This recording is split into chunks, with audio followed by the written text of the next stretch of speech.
As the hostage deal between Israel Defense Force and Hamas failed terribly, the Israeli government has resumed its operations in already torn apart Gaza. With 59 hostages yet to be released by Hamas, the Netanyahu government has now dismissed the head of the Shin Bet domestic intelligence service, which has led to a massive anti-government in Tel Aviv for 3 days. Netanyahu said this week that he had lost confidence in Ronen Bar, who has led the Shin Bet since 2021, and intended to fire him effective April 10th.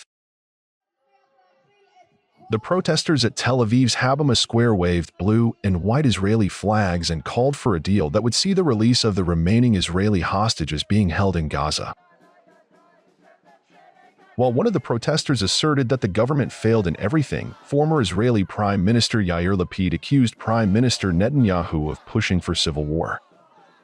So the Israeli government actually failed in getting its own goals out of the war.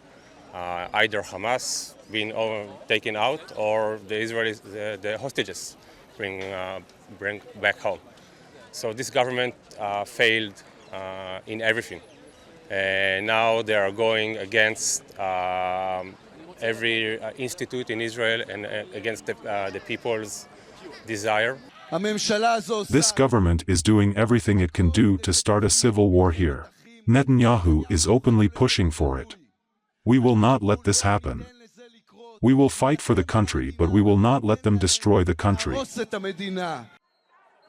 Meanwhile, another demonstrator termed Benjamin Netanyahu as the most dangerous enemy of Israel.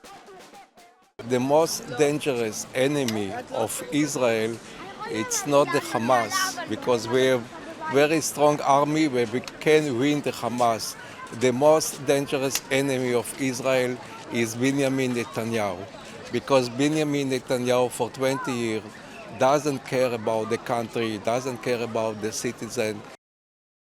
Netanyahu has dismissed the accusations that the decision was politically motivated, but his critics have accused him of undermining the institutions underpinning Israel's democracy by seeking Bar's removal.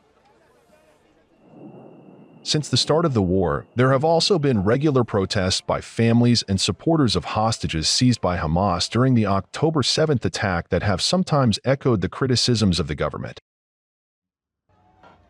With the resumption of Israel's campaign in Gaza, the fate of 59 hostages, as many as 24 of whom are still believed to be alive, remains unclear, and protesters said a return to war could see them either killed by their captors or accidentally by Israeli bombardments.